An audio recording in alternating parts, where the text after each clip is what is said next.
Langkah keempat, kita tentukan daerah kritisnya. Nah, daerah kritis ini merupakan daerah penolakan H0. Nanti tergantung H0-nya itu diterima atau ditolak. Nah, daerah kritis ditentukan berdasarkan rumusan H1-nya. Jadi kita hanya ngelihat bagian H1-nya dan tingkat signifikan alfa yang dipilihnya yang ada di dalam soal. Nah, H1 ini dari ketiga kondisi yang pengertiannya sama, pengertiannya maksimal atau pengertiannya minimum, itu tuh hanya ada 3 jenis H1. Pertama, H1 mu tidak sama dengan mu 0, H1 mu lebih besar dari mu 0, dan H1 mu lebih kecil dari mu 0. Itu pasti hanya ada 3, nggak mungkin ada yang lebih dari sama dengan, ada yang kurang dari sama dengan.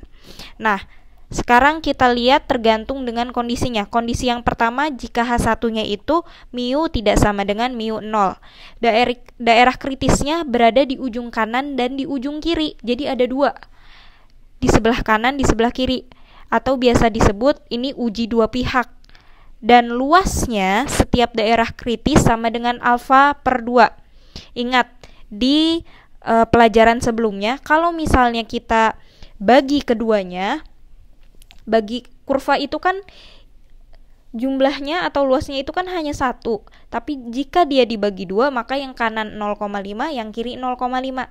Sama dengan ini. Tingkat signifikasinya alfa, karena ini ada dua bagian antara kiri dan kanan, berarti si alfanya nanti dibagi 2. Jadi luas setiap daerah kritis sama dengan alfa per 2. Nah, sekarang lihat di gambar kurvanya. Yang kurva tanpa arsiran ini adalah DP-nya atau daerah penerimaan. Luasnya 1 dikurangin alfa. Alfanya yang mana? Alfanya ada di daerah kritis yang sebelah kiri dan sebelah kanan. Sama-sama DK luas alfa per 2, yang kanan juga DK luas sama dengan alfa per 2. Di sini bisa kita lihat tengah-tengahnya itu adalah 0 atau mu sama dengan mu 0. Ini adalah H0 dari H1 mu tidak sama dengan mu 0. Yang ke arah kiri kita bisa menggunakan rumus min Z dengan alfa per 2 atau min T dengan alfa per 2. Atau yang sebelah kanannya Z alfa per 2 atau T alfa per 2. Nah, di sini ada keterangan nih, daerah kritis atau DK untuk distribusi Z atau yang N-nya lebih dari sama dengan 30, H0 ditolak jika nilai Z kurang dari min Z alfa per 2 atau nilai Z lebih besar Z alfa per 2. Artinya yang sebelah kiri dan sebelah kanan nanti kita hitung menggunakan si uji Z-nya itu. Yang kedua, untuk distribusi T-nya, jika N-nya kurang dari 30 adalah H0 ditolak jika nilai T-nya kurang dari min T alfa per 2 atau nilai T lebih besar T alfa per 2. Atau mungkin ada yang masih bingung, ini yang mana yang diuji, mana yang dilihat di tabel. Sekarang lihat, yang Z dan T yang ada di sebelah kiri ini, yang tanpa embel-embel alfanya, itulah yang harus kalian hitung menggunakan uji Z dan uji T. Sedangkan yang min Z alfa per 2, min T alfa per 2, Z alfa per 2, dan T alfa per 2, itu semua adanya dan dilihat di tabel. Jadi kita tetap akan menggunakan tabel. Lalu di sini daerah penerimaannya, kan tadi udah yang DK kiri dan DK kanan, sekarang DP-nya yang daerah penerimaannya. Untuk distribusi Z adalah H0 diterima jika nilai Z-nya lebih dari tabelnya di sini min Z alfa per 2 dan Z alfa per 2. Jadi ini yang min Z ini dan Z-nya alfa per 2 ini akan kita lihat di tabel. Lalu yang kedua, untuk distribusi T yang N-nya kurang dari 30, H0 diterima jika nilai sama, hampir sama kayak tadi. Nilai T hitungnya lebih besar dari min T alfa kuadrat dan T kurang dari T alfa kuadrat. Nanti akan kita coba di contoh soal.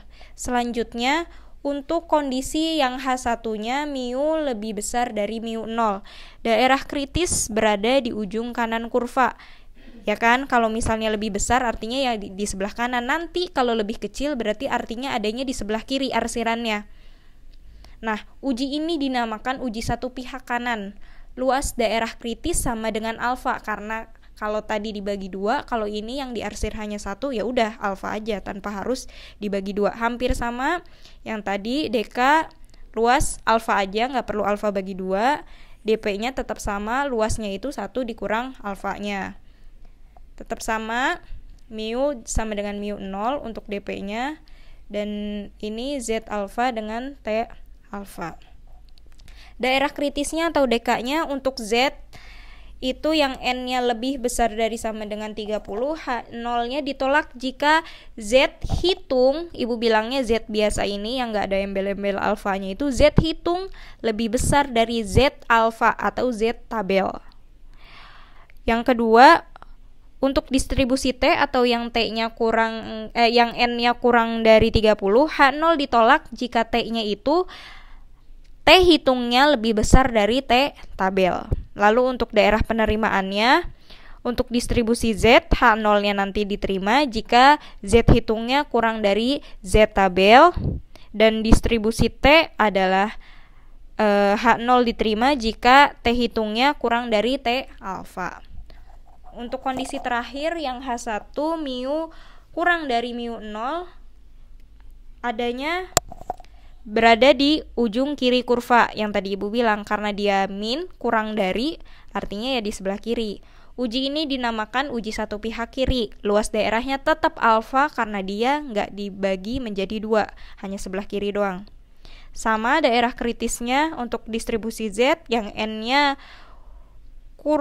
lebih besar sama dengan 30, h0-nya ditolak jika z hitungnya kurang dari min z tabel.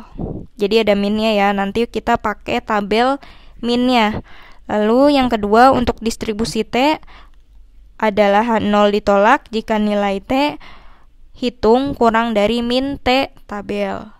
Lalu untuk daerah penerimaannya, untuk distribusi z adalah h0 diterima jika z hitungnya lebih besar dari min z tabel. Lalu untuk distribusi t, h0-nya diterima jika t hitungnya lebih besar dari min t tabel. Yang kelima, menentukan keputusan uji. Tadi kan sudah kita memilih untuk kurvanya, lalu akhirnya kita harus putuskan. Keputusan uji diambil berdasarkan letak nilai statistika uji pada daerah kritis. Berarti yang kita lihat pas bagian daerah kritisnya. Di sini ada dua kondisi. Jika nilai statistik uji di dalam daerah kritis h0-nya ditolak, atau jika nilai statistik uji di luar daerah kritis h0 diterima. Nah, ini ada dua kondisi. Jadi kalau misalnya nanti akhir keputusannya adalah h0-nya ditolak atau h0-nya diterima, gitu aja intinya. Yang terakhir, membuat kesimpulan. Tadi kan h0-nya ditolak atau h0-nya diterima. Nah, berdasarkan yang itu tuh, kita harus membuat kesimpulan, kenapa sih ini ditolak, kenapa sih ini diterima. Nah, itu adanya di langkah ke-6.